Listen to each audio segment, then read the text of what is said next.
شكل تكوين البروتين. احنا عندنا ابسط حاجه اسمها الاحماض الامينيه او الامينو اسيدز، امينو اسيدز. بعدين في حاجه اسمها داي بيبتايدز اللي هو اتنين حمض اميني ماسكين في بعض. وبعدين في الايه البروتين او بولي بيبتايدز بقى او البروتين. تمام؟ فابسط وحده اللي هي ايه؟ الامينو اسيدز. فعشان اصنف البروتين، يعني بروتين مثلا اللحمه، الفراخ، السمك، مش دي انواع بروتين؟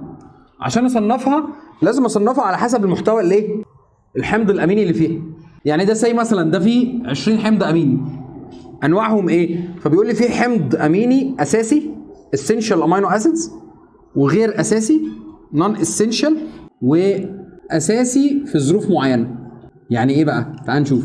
الاساسي ده الاسينشال امينو اسيدز اساسي تاكلها في الاكل، الجسم بتاعك ما بيصنعهاش، فلو ما خدتهاش من بره هتنقص. يعني حاجه جسمك ما بيعرفش يتصرف ويجيبها، فلو انت ما خدتهاش من الاكل هتنقص. طب الغير اساسي لا، جسمك بيصنعها فمش لازم تاخدها ايه؟ من بره. دي اساسي في ظروف معينه، يعني في اوقات معينه جسمك بيحتاجها بنسب اعلى، ما ينفعش تعتمد ان جسمك هيصنعها، فلازم تاخدها من بره. في الرياضيين اوقات معينه مش هيصنعها جسمي يعني، ولا اوقات معينه هتحتاجها باحتياج كبيره، فمش هستنى لما جسمك يصنعها، فلازم تاخدها من بره. في الرياضيين ممكن تلغي غير الاساسي اصلا، كله اساسي.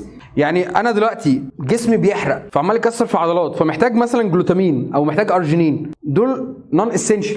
مش هعتمد ان هم نون اسينشال، لازم كله هعتبر ان هم هعتبر ان الرياضيين ما عندهمش حاجه نون اسينشال، هعتبر ان كله اسينشال، اديله كله وخلاص. انا دلوقتي في حاجه بصنعها، بس عشان اصنعها لازم اقول مش عارف مين يبعت يجيب مين ويقعد يجيب الناس ويقعد يصنعوا، فالعمليه دي هتاخد وقت. في الظروف العاديه لو انا ما عنديش ضغط شغل هصنعها عادي، اجيب 3 واقعدوا ساعه اصنعها. انا عندي ضغط شغل فعايز الحاجه جاهزه، فمش هستنى بقى اما جسمي اضغط على جسمي اكتر هيجيب معاك، استنى يضغط عليه هيجيب، لا، وفر لي البضاعه بتاعتي موجوده كل الحاجه عشان اصنع على طول. فبالتالي مش هعتمد ان في حاجه اساسيه او غير اساسيه.